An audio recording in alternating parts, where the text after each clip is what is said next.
Yoga hat mich konzentrierter, flexibler und weniger gestresst gemacht. Nachdem mich die Effekte von meinem 30-Tage-Yoga-Video schon so überzeugt haben, musste ich einfach weitermachen. Auch weil die Langzeiteffekte nochmal vielversprechender sind als die kurzfristigen. Mehr Lungenkapazität, besserer Umgang mit Stress, mehr im Moment leben, innere Ruhe, bessere Konzentration, insgesamt mehr Leistungsfähigkeit im Gehirn, körperliche Fitness, emotionale Stabilität und ein gesünderes Selbstbild. All das soll Yoga auf lange Zeit verbessern, wenn man es regelmäßig durchhält. Und das ist mein ganz klares Ziel. Ein Jahr jeden Tag Yoga. Ich habe jetzt ein paar Tage sogar gelacht. Was? Ich habe jetzt ein paar Tage kein Yoga gemacht, weil ich krank war. Und heute war wieder das erste Mal. Und ich merke sofort, wie ich überhaupt nicht mehr beweglich bin. Ästhetisch, Finn. Aber klar, dass das schief geht, wenn man Yoga in Jeans macht. In Jeans habe ich sogar komplexe Übungen wie die Krähe geschafft. Und dabei hat mir vor allem ein Gegenstand geholfen, den ich euch später noch zeigen werde.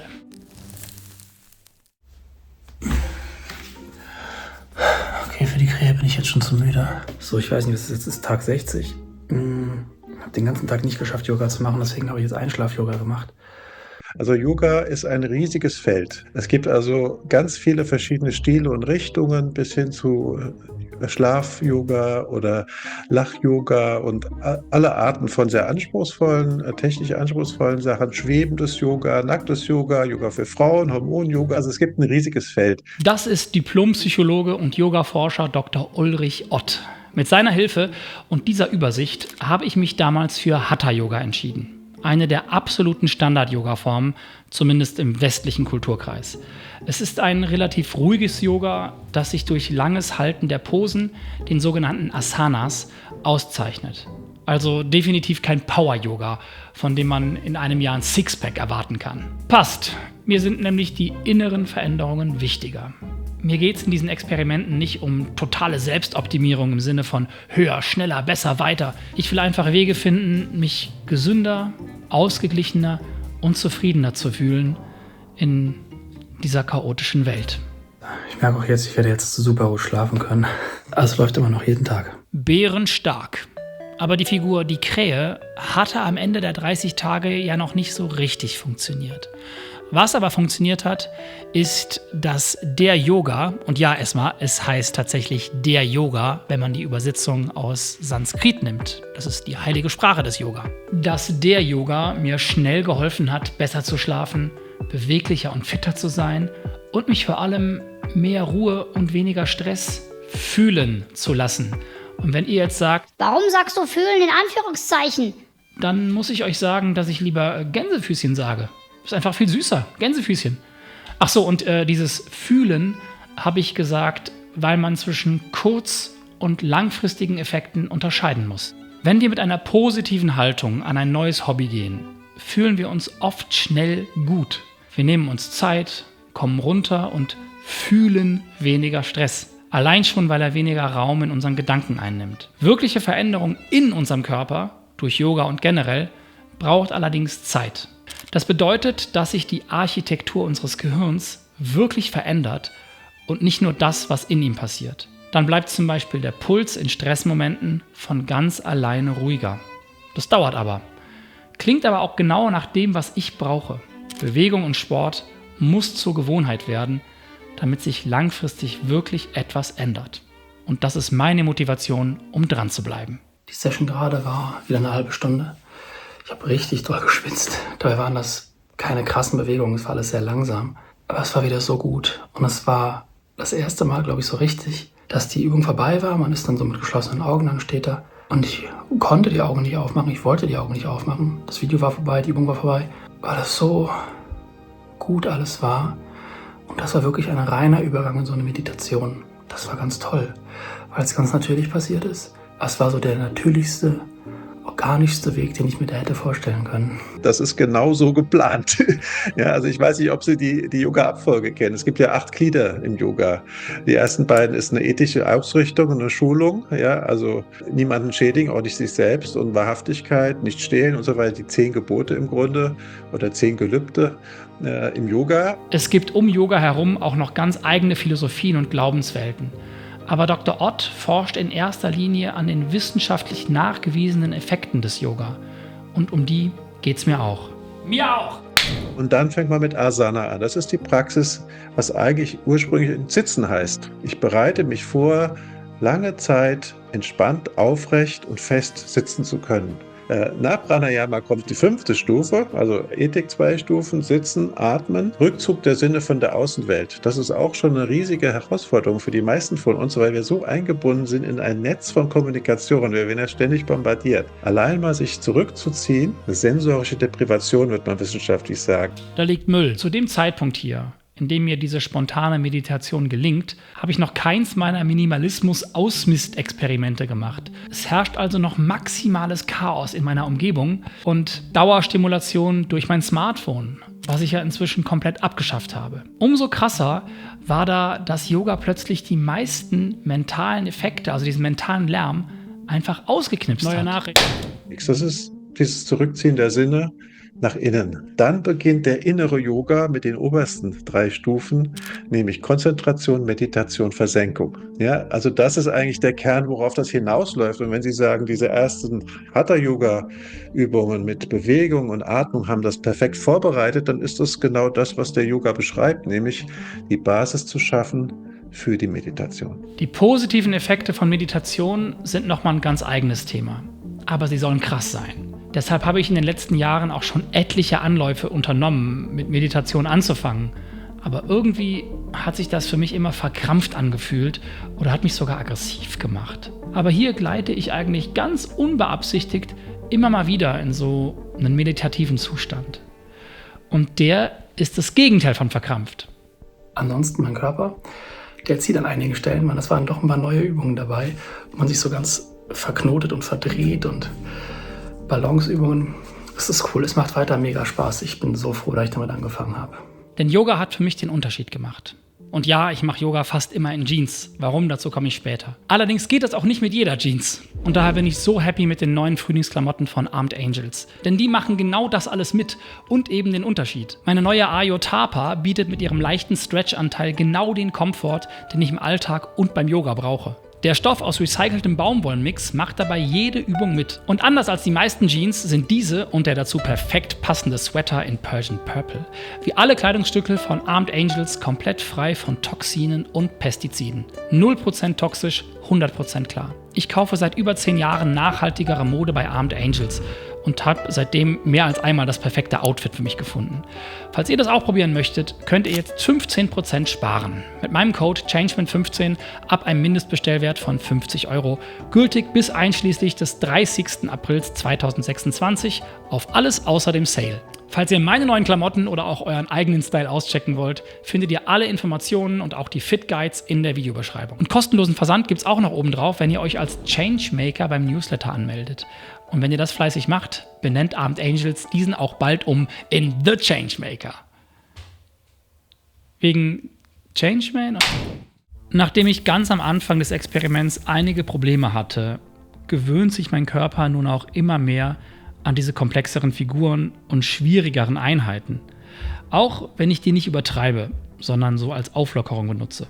Yoga soll nämlich nicht wehtun, sondern langsam Grenzen erweitern. Aber bei einer guten Einheit Yoga werde ich einmal komplett durchbewegt und nutze Muskeln, die sonst kaum was zu tun bekommen. Und das ist wichtig.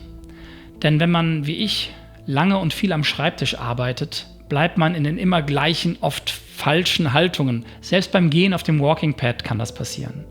Und wenn du magst, setz dich doch mal hin oder stell dich mal hin, ganz gerade, rotiere die Schultern einmal und drück sie nach hinten. Sehr gut. Und wenn du dabei jetzt so ein Knacksen gespürt hast, wie ich es manchmal beim Yoga habe, kann das verschiedene Gründe haben. Sind es gute Gründe? Sind es schlechte Gründe? Das sind die Gründe. Muskeln sind von einer Schicht Bindegewebe umhüllt, die sogenannten Faszien. Sie sorgen dafür, dass die Muskelgruppen geschmeidig übereinander gleiten können. Wenn man sich wenig bewegt, wird diese Gleitflüssigkeit dazwischen zäher und die Faszien steifer.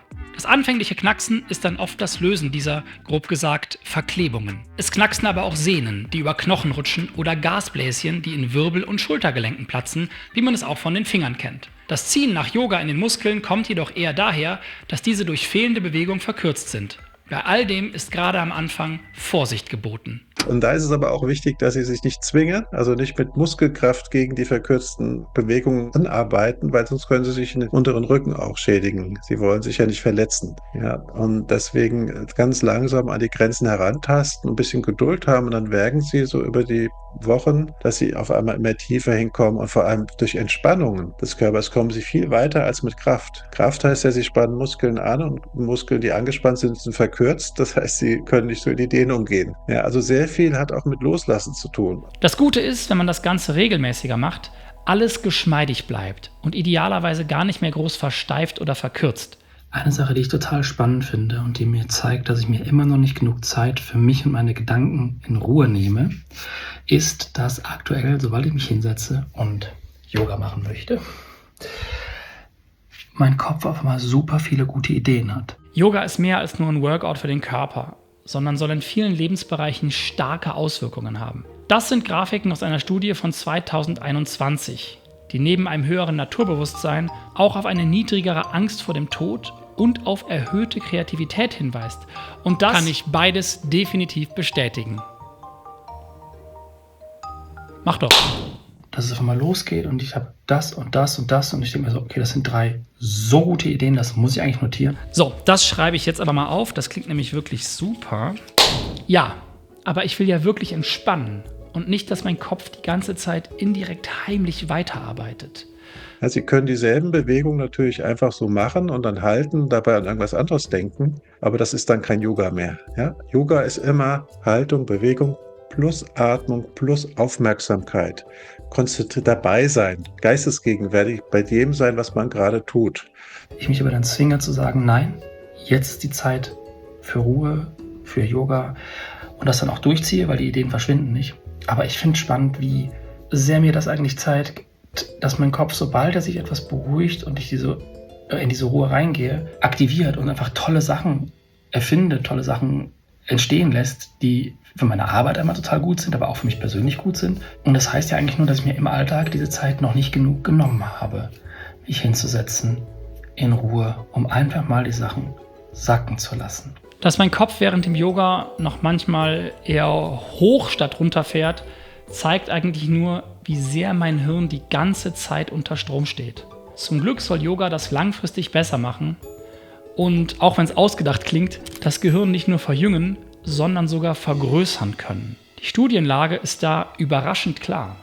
Stress lässt das Gehirn altern, aber Yoga sorgt für Balance im Stresshormonhaushalt. Yoga reduziert Entzündungen im Körper und es vergrößert Zentren im Gehirn. Hirnbereiche, beispielsweise für das Gedächtnis, werden dicker. Außerdem entsteht durch Yoga mehr vom Stoff BDNF, der unsere Nervenzellen wachsen lässt und die Verbindung zwischen Gehirnzellen verbessert. Und all das bereits bei 20 Minuten sanften Yoga-Übungen pro Tag. Regelmäßigkeit ist dabei wichtiger als Intensität.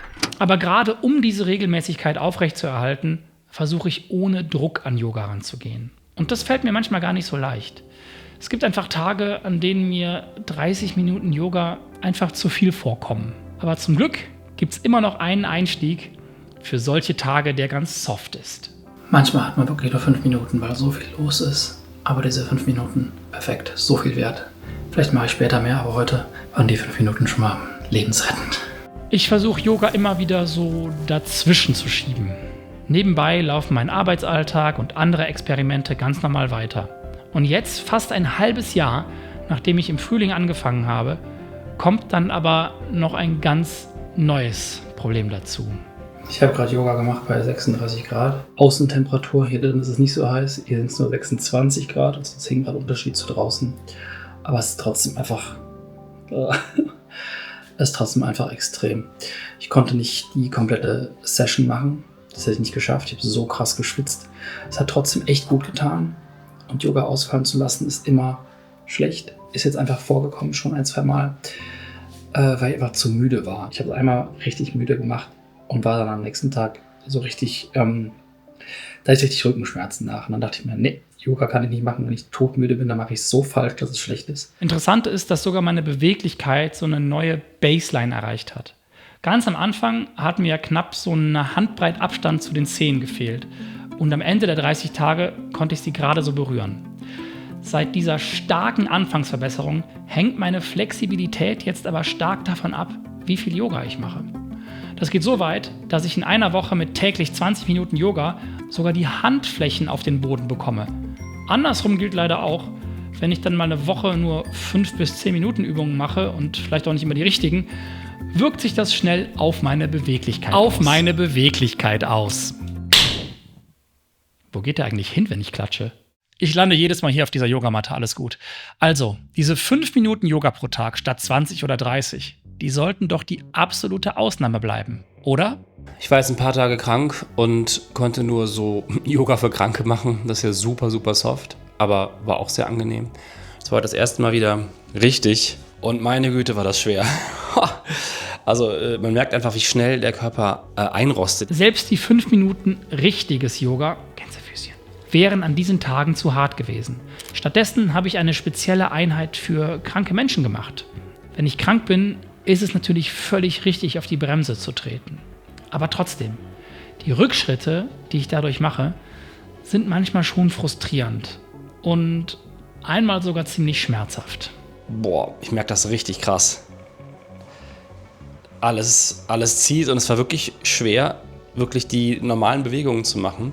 Das hat mich ein bisschen erschrocken, wie schnell das jetzt gegangen ist. Aber bestätigt mich weiter darin, dass ich jeden Tag Yoga machen muss. Problem ist gerade, ich komme nicht dazu, diese langen Sessions zu machen. Man sagt ja immer, wenn du keine Zeit für Yoga hast, wenn du keine Zeit für 10 Minuten hast, mach eine Stunde. Lustiger Spruch, manchmal ist es einfach nicht machbar. Auch die Yogastunden mit Lehrer, die ich anfangs ja noch wöchentlich gemacht habe, fallen aus Zeitgründen inzwischen fast komplett weg.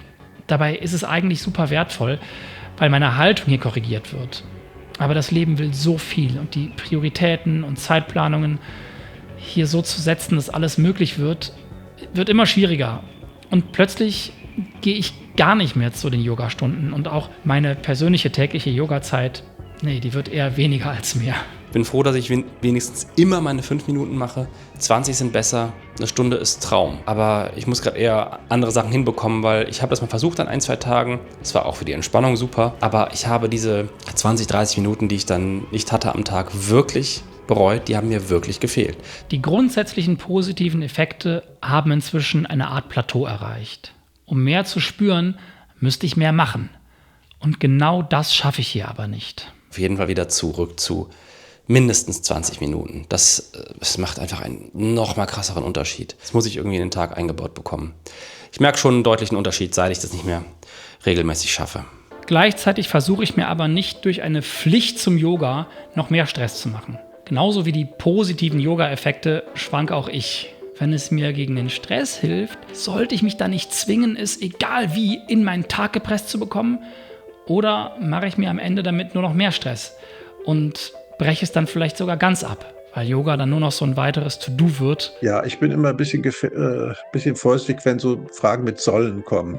Ja, weil das so eine Vorgabe ist. Weil so viel sie üben, so stark verändert sich das Gehirn aufgrund des Übungsvorgangs und passt sich an. Dass Effekte eintreten, da gibt es inzwischen so viel Evidenz dafür.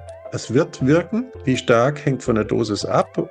Die Dosis hängt aber auch davon ab, wie viel Zeit ich dafür investieren will. Ja, und dann habe ich entsprechend so viel auch Effekte zu erwarten. Es ist wirklich immer das Gleiche. Wenn ich einen Tag nicht mit Yoga beginne, sondern Yoga irgendwann im Verlauf des Tages mache, fühle ich mich nicht so gut. Es ist dann nicht so, als würde ich mich krass schlecht fühlen, aber ich merke immer, morgens mit Yoga anfangen, selbst wenn es nur 5 Minuten sind, sorgt für eine ganz andere Haltung. Buchstäblich. Ich halte mich nach dem Yoga den ganzen Tag viel aufrecht. Inzwischen sieht meine Routine so aus, dass ich idealerweise morgens mit ein bisschen Yoga starte. Idealerweise. Ja, idealerweise. Und dann noch mehr Yoga später am Tag einbaue. Idealerweise.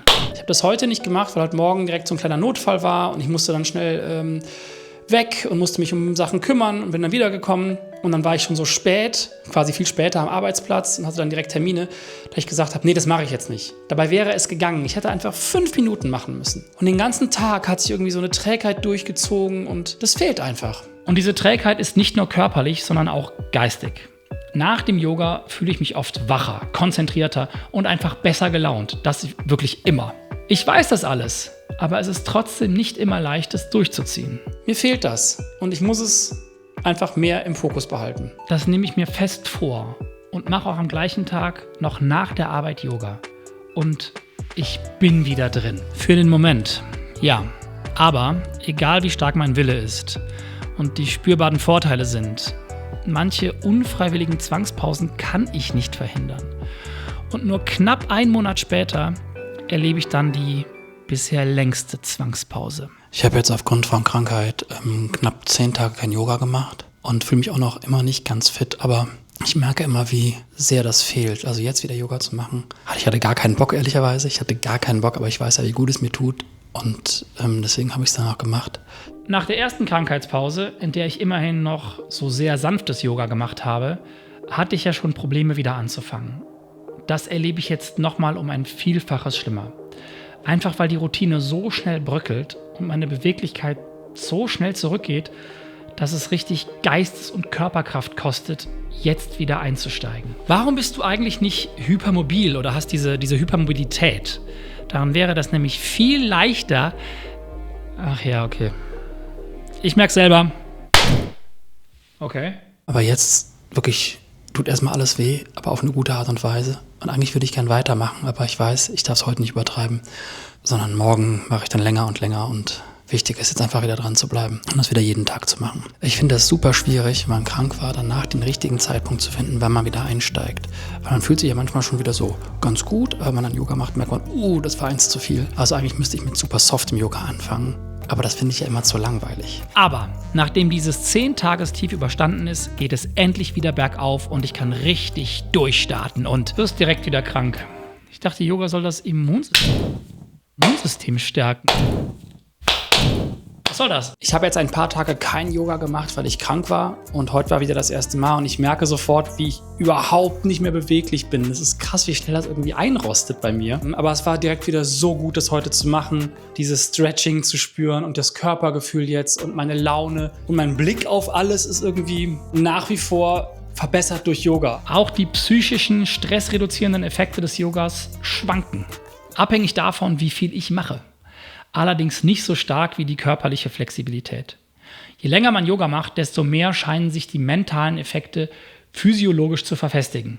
Also unser Körper reagiert dann auch wirklich messbar gelassener auf extreme Emotionen und Stress. In Yoga-Haltungen werden Stressreflexe geübt. Yoga hilft gegen Stress, weil es den Körper an kleine Herausforderungen gewöhnt, ähnlich wie ein Training für die Nerven. Die Bewegungen und die bewusste Atmung bringen das Nervensystem ins Gleichgewicht, sodass man entspannter reagiert. Dadurch lernt der Körper auch in stressigen Momenten ruhig zu bleiben und widerstandsfähig zu werden. Anfangs schmerzen noch die Muskeln und der Herzschlag erhöht sich, wenn man versucht, die Posen zu halten, aber mit der Zeit wird das alles stabiler und genauso steigt unsere Stressresistenz und Selbstregulation im echten Leben. Die Forschungslage zum langfristigen Yoga ist allerdings ziemlich dünn. Zum einen gibt es nur wenig Studien dazu und wenn, vergleichen sie oft Langzeitpraktizierende mit Nicht-Praktizierenden. Dort wurden einerseits viele der positiven Effekte, die ich spüre, ebenfalls beobachtet. Andererseits gibt es aber ein großes Problem, das diese Erkenntnisse verfälschen könnte. Wer Yoga macht, hat oft generell einen privilegierteren Lebensstandard, ernährt sich gesünder und ist gut ausgebildet. So zumindest in unserer Hemisphäre. Alles Punkte, die sich ebenfalls positiv auf das Gehirn und sein Stressempfinden auswirken. Und auch ich habe im gleichen Zeitraum mein restliches Leben radikal entrümpelt und minimalisiert. Meine innere Ruhe hat sicherlich auch damit zu tun. Langzeit, Gänsefüßchen, kann in diesen Studien übrigens auch über 10 Jahre bedeuten. Abonniere also auch schon mal den Kanal und drück die Glocke, um mein Update-Video 2036 nicht zu verpassen. Und ich freue mich auf die Reactions. Also es ist weiterhin für mich ein Stimmungsbooster, es ist weiterhin für mich etwas, das meinem Wohlgefühl, meinem Körpergefühl so hilft. Bin sehr dankbar, dass ich Yoga gefunden habe, muss ich immer wieder sagen. Ich habe das Gefühl, dass sich die positiven mentalen Effekte, die ich schon ziemlich früh an mir bemerkt habe, jetzt wirklich immer weiter verfestigen. Auch wenn ich durch die Zwangspausen auch hier Rücksetzer erlebe. Aber auch die körperlichen Effekte, wie etwa ein niedrigerer Ruhepuls oder Veränderungen in der Fitness, können letztlich auf meinen Kopf und mein ganzes Verhalten zurückwirken. Das geht jetzt schon so langsam ins Psychische hinein, ja, also psychische Veränderungen, Bewusstseinsveränderungen bis hin zur Persönlichkeit. Ja, es gibt auch Leute, die machen das jetzt erstmal zur Beweglichkeit, zur Fitness, zur Entspannung und stellen aber fest, sie verändern sich auch in ihrem Verhalten. Zum Beispiel werden sie selbstbestimmter, lassen sich nicht mehr unbedingt alles gefallen, stehen zu dem, was sie wollen. Ja, also Authentizität, Integrität, Selbstbestimmung sind auch sehr wichtige Aspekte, auf die der Yoga eigentlich abzielt. Es geht nicht nur um Bauch, Beine, Po, sage ich manchmal. Ja, das ist ja auch so eine Fitness und Schönheit. Äußere Attraktivität ist die eine Sache, da ist nichts dagegen einzuwenden. Das kann man auch sehr schön sehen, wenn jemand intensiv Yoga praktiziert, dass er da auch oft viel jünger aussieht oder so ein inneres Strahlen entwickelt. Seit ich Yoga mache, bin ich insgesamt definitiv ruhiger und gelassener geworden. Ich achte auch sehr viel mehr auf mich und meinen Körper. Ich registriere Warnsignale früher und nehme sie ernster. Die Expertin Dr. Anna Paul hat damals zu mir gesagt, dass man durch Yoga Körper und Geist wieder verbindet. Und auch wenn ich das natürlich nicht empirisch messen kann, habe ich das Gefühl, dass es schon funktioniert hat. Und das besser als alle anderen Techniken, die ich vorher ausprobiert habe, um Meditation und innere Ruhe zu erreichen. Der einzige Kniff ist wirklich, dass ich mit meinem Alltag dauerhaft durchhalten muss, auch Yoga zu machen. Aber dabei hilft mir dieser eine Gegenstand ganz besonders. Hosen! Ja, Yoga in Alltagskleidung. Das ist der ultimative Hack. Und das ist nicht mal ein Gag. Ihr fragt immer wieder, warum ich Yoga in Jeans mache und nicht irgendwie mir eine Jogginghose oder sowas anziehe. Einfach, weil ich es sonst nicht mache. Ich mache morgens Yoga, ich mache manchmal zwischendrin Yoga oder abends. Ich würde es nicht machen, wenn ich extra nochmal eine Hose anziehen muss, die holen muss. So kann ich auch Yoga unterwegs manchmal machen, auch ohne Yogamatte, wenn ich irgendwo bin. Ich brauche ja einfach nur eine Yoga-Session. Ich habe auch etliche im Kopf. Und für mich ist das perfekt, weil ich so jederzeit bereit bin und halt die Hürde extrem niedrig ist, mal kurz Yoga zu machen. Das ist mein Trick. Macht einfach Yoga in den Klamotten, die ihr habt. Keine Ahnung, ob ich irgendwann an den Punkt komme, wo ich so beweglich bin, dass es nicht mehr geht. Aber ich wüsste nicht, was ich dann schaffen muss, weil, also, die sind ja alle inzwischen sehr flexibel, die ganzen Jeans-Sachen. Inzwischen mache ich schon fast ein Jahr Yoga. Eine wirklich feste Routine zu bestimmten Uhrzeiten, wie ich es mir anfangs eigentlich vorgenommen habe, hat sich allerdings immer noch nicht herausgebildet. Aber solange mein Yoga am Morgen klappt, fühlt sich das okay an. Was für mich aktuell wirklich gut funktioniert, ist die ohne Hosenmelone Pomodoro-Methode. Das heißt, alle 25 Minuten mache ich eine 5 Minuten Pause oder alle 30 Minuten. Und ich nutze die jetzt fast jedes Mal für Stretching, für irgendeine Art von Yoga-Stretching. Ich mache meistens so die 2, 3 gleichen, weil ich die gut finde. Und das tut mir so gut. Das ist total geil, was für einen krassen Effekt das hat, einfach nur 5 Minuten Yoga zu machen. Ich mache es auch nicht in jeder Pause. Also ich mache jetzt nicht irgendwie 4, 5, 6 Sessions am Tag, aber so mindestens 3. Das heißt, ich mache morgens meinen Morgen-Yoga und dann so 3 Sessions im Verlauf des Tages. Ich finde immer wieder erstaunlich, wie sehr immer noch dieser gute Laune-Push nach jeder kleinen Yoga-Session kommt. Wirklich, nach jeder 5-Minuten-Session kommt dieser Push. Absoluter Lifehack. Die Forschung gibt auch Hinweise darauf, dass Yoga bei schlechter Laune und kleinen Stimmungstiefs schon helfen kann. Bei diesen und allen weiteren positiven Effekten ist es jedoch wissenschaftlich sehr schwer zu trennen, inwiefern Yoga besser ist als andere Formen von Bewegung. Generell verändert jede Sportart unser Gehirn und unseren Körper positiv, wenn sie im gesunden Maße über lange Zeit ausgeübt wird. Eine Vergleichsstudie aus dem Jahr 2010 weist jedoch darauf hin, dass Yoga für die mentale Gesundheit mindestens gleich gute oder sogar bessere Effekte hat als andere Bewegungsformen. Bei stärkeren und länger anhaltenden Depressionen und anderen psychischen Problemen wirkt Yoga aber nur als Unterstützung für zum Beispiel ein therapeutisches Verfahren und ersetzt es auf keinen Fall. Dabei solltet ihr euch auch immer Hilfe suchen. Auch wenn es schwer ist. Es lohnt sich. So, und wie gut kann ich die Krähe und wie gut komme ich an meine 10 jetzt ein Jahr später? Die Krähe klappt überraschend gut, dafür, dass ich die jetzt bestimmt 3 Monate überhaupt nicht mehr gemacht habe. Sauber ist sie immer noch nicht. Jetzt gucken wir mal, wie der aktuelle Stand mit den Zehen ist. Ich glaube, Handflächen ist gerade nicht drin, weil ich mache diese Woche sehr viel Ruhe-Yoga-Übungen, also nicht so viel mit Stretch. Aber mal gucken, vielleicht geht's ja doch. Ich kann den Boden berühren, das ist auf jeden Fall mehr, als ich je konnte. Aber die Handflächen sind heute nicht drin. Aber eine Sache hört nicht auf, ich freue mich immer noch jedes Mal, wenn ich mit meinen Fingern auf den Boden komme. Yoga hat kein Endziel. Es ist die bewusste Praxis und eine Entwicklung im Hier und Jetzt.